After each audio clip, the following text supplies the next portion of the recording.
Matatandaan na kinasuhan ni Rita Daniela ang kanyang co-star sa Widow's War na si Archie Alemania in relation to the acts of lasciviousness na final ng aktres dati. Umakyat na nga sa korte ang reklamong acts of lasciviousness na nahinain ni Rita Daniela laban kay Archie Alemania. Nangyari di umano ito nang ihatid nga ni Alemania itong si Rita Daniela sa kanyang bahay sa Cavite. At dito na nangyari ito sa loob ng sasakyan nitong si Archie. Kaya ating alamin dahil meron ng warrant of arrest na inahain laban sa aktor.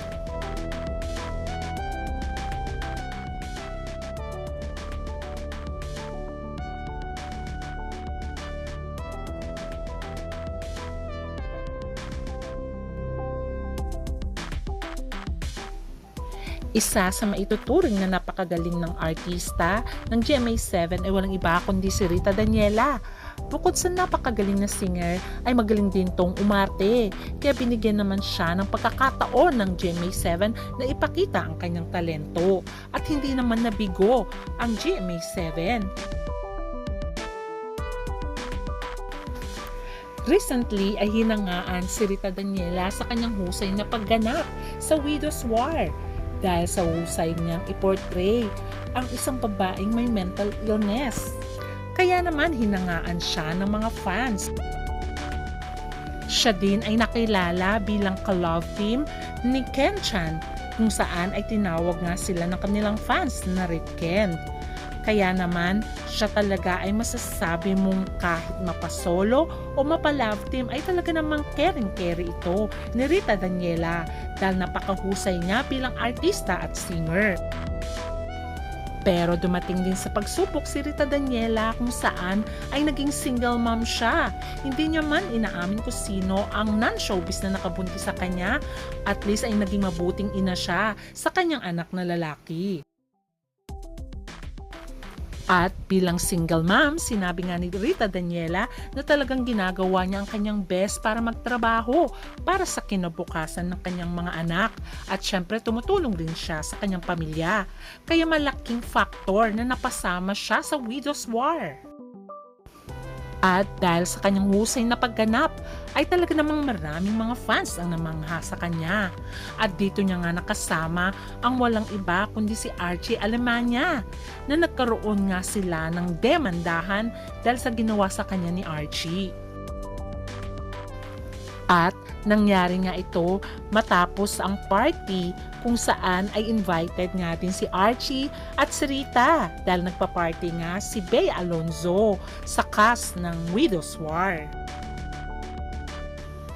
At nagulat na nga lang ang lahat nang maghain nga ng complaint si Rita Daniela against kay Archie Alemania.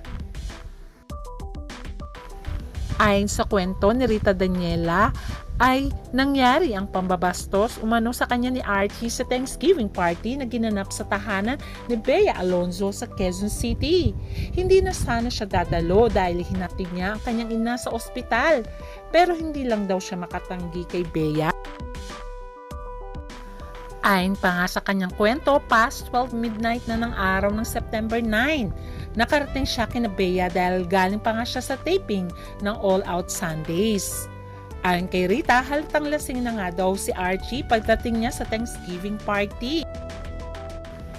Hindi daw nagustuhan ni Rita Daniela ang mga sinasabing malaswa nitong si Archie tungkol sa kanya. Hindi na raw siya naging komportable sa komentong iyon ni Archie.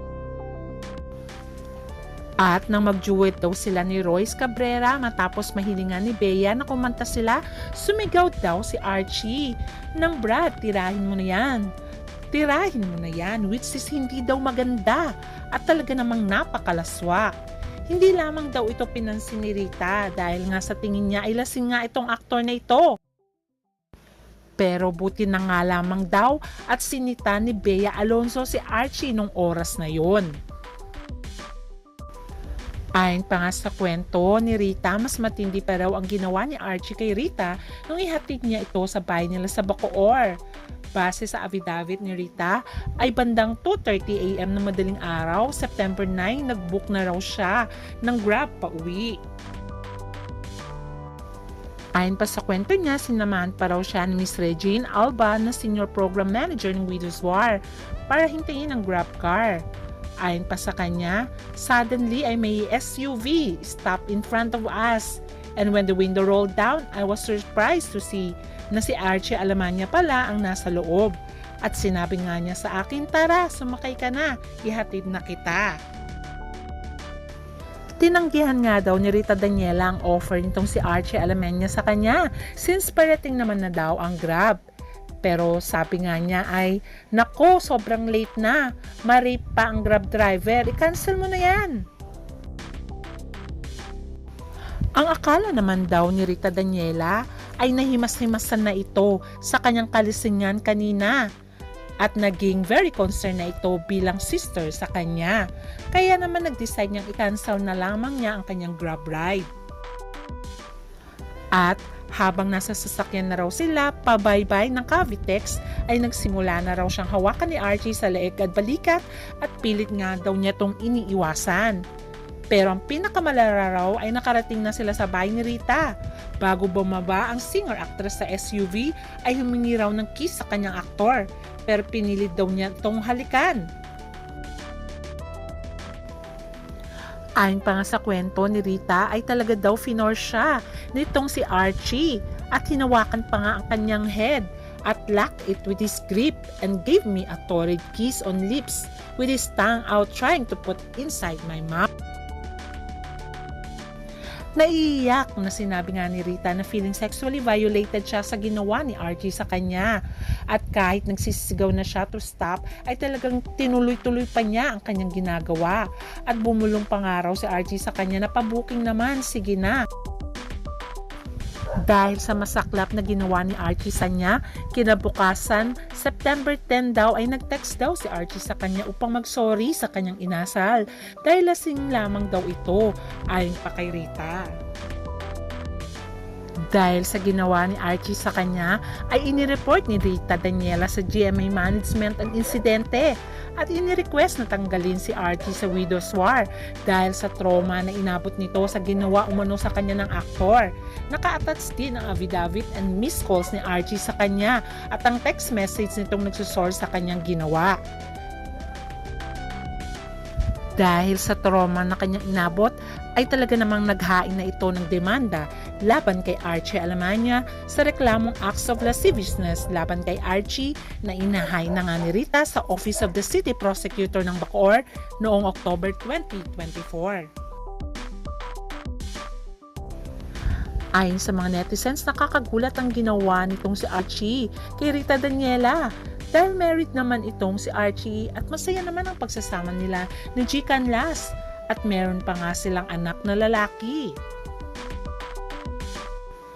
Kaya sabi ng mga netizens, dapat lang girl power na at sila ay humahanga kay Rita Daniela dahil talaga naman pinaglalaban niya ang karapatan niya bilang babae. At siya ay dehado at talaga namang nakakabastos daw ang ginawa nitong si Archie sa kanya. Ngayon ay very happy si Rita Daniela dahil paunti-unti niya nang nakakamit ang hustisya dahil si Archie Alemania inisyuhan na ng warrant of arrest. Inihain na nga daw ang warrant of arrest kay Archie Alemania kaugnay sa kasong acts of lasciviousness na isinampa laban sa kanya ni Rita Daniela.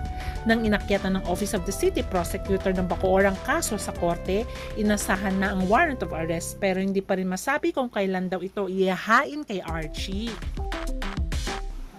Ayon pa nga sa balita, kailangan daw magbayad si Archie ng 36,000 para sa pansamantala niyang kalayaan.